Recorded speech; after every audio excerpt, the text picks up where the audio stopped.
Dis-ease is defined as a particular disposition that adversely affects a person.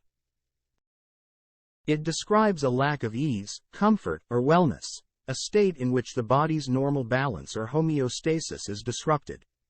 Other terms that have been used to describe this state of perceived discomfort are illness and sickness.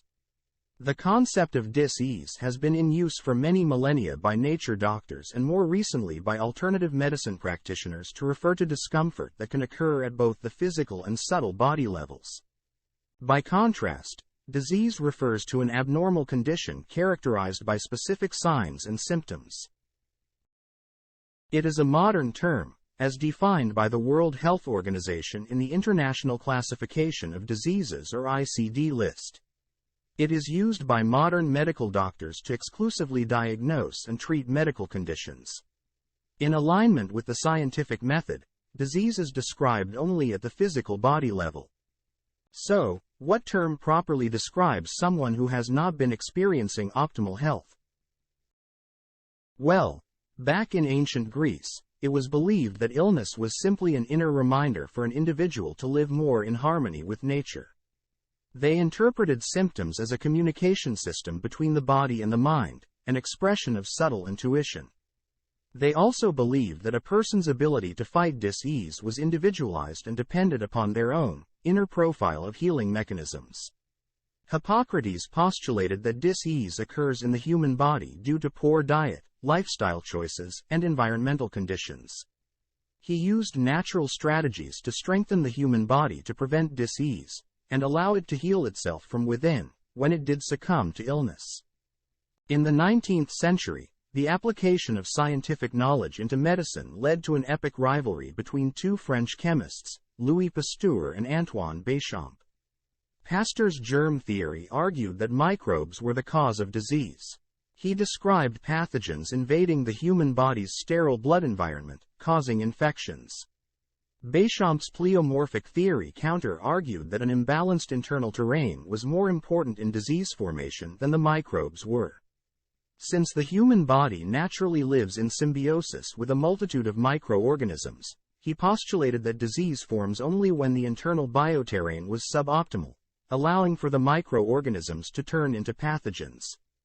Pasteur's germ theory prevailed at the time and influenced the direction of the Flexner Report in 1910.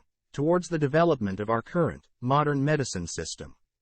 In it, disease is seen as the result of infections caused by external microorganisms or triggered by a malfunctioning internal body anatomy. Disease in the physical body is generally understood to be experienced via similar symptoms by different individuals. For example, heart disease is associated with variations in blood pressure levels, while diabetes is associated with fluctuations of blood sugar levels. Generic protocols involving synthetic biochemicals, or drugs, and surgical interventions are often employed to diminish the severity of the symptoms and bring about a cure. While modern medicine was starting to take shape, there were still medical doctors who continued to incorporate naturopathic concepts into their practice even after complementary and alternative medicine's banishment post-1910. Henry Lindlar was one of them and wrote a series of books titled Nature Cure, in 1918. He believed that dis-ease developed in one or more planes of being, mainly due to violations of nature's laws. Dis-ease lowered or inhibited the optimal vibration of living tissues, leading to their destruction. The effects of dis-ease manifested at both the physical and subtle level. In the physical plane of being, blood and lymph abnormalities led to impaired cellular nutrition and elimination, which resulted in an accumulation of waste and toxicants. In the subtle plane of being, the individual experienced a decrease in vitality. While North America was focused on defining and developing their scientific medicine model, complementary and alternative medicine continued to be practiced in the East alongside modern medicine techniques throughout the 20th century. They continued to focus on both the physical and subtle domain, just as they had done for millennia before. According to traditional Chinese medicine, dis-ease arises in the human body due to an imbalance in its flow of subtle energy, or qi.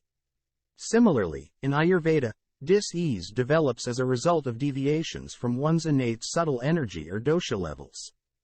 Towards the end of the 20th century, CAM practices started to make a comeback in North America. Alongside increased interest in practices such as acupuncture and yoga, new entities such as mind-body medicine also emerged. Rooted in the humanistic psychology movement, they postulated that disease was caused by a mental problem such as stress. Today's integrative medicine started to take shape in the beginning of the 21st century. It bridges the gap between modern scientific medicine and the wisdom of the millennia-old natural healing systems. It reorganizes these divergent schools of thought into a new paradigm that has consciousness as its foundation. It acknowledges that illness is always a deeply personal experience, so it focuses on dis-ease which can manifest at both the physical and subtle body levels, either separately or simultaneously. At the subtle body level, dis-ease arises from the microscopic, quantum realm, and is experienced as uniquely internal. Different individuals will interpret the signals of dis-ease differently, based on pre-genetic factors such as their innate personalities, and epigenetic factors such as life experiences and sociocultural backgrounds, also known as conditioning. Functional imbalances in the subtle body can trigger corresponding symptoms in the structural, physical body. For example, negative subtle energy such as the fear of being fired at work will trigger physical symptoms such as heartburn, hyperventilation, or hypertension. Unfortunately, many symptoms of subtle dis-ease are dismissed by modern medicine today as psychosomatic and left unattended to, without a proper referral to alternative or integrative medicine practices. Integrative medicine realizes that there is no one-to-one correspondence between illness and disease. A person can feel ill without having a diagnosable disease in the physical body. Conversely, a person can have a diagnosed disease without feeling ill. While integrative medicine doctors do not diagnose disease in the current sense of the term, they are combining modern scientific techniques to address dis-ease at both the physical and subtle body levels. They are following in the footsteps of their Greek forefathers, and allow the symptoms to guide them towards the actual cause of the experienced distress. We will learn more about the quantum healing journey, as well as define the difference between curing and healing, in a separate video. Please stay tuned and join us for that educational offering as well.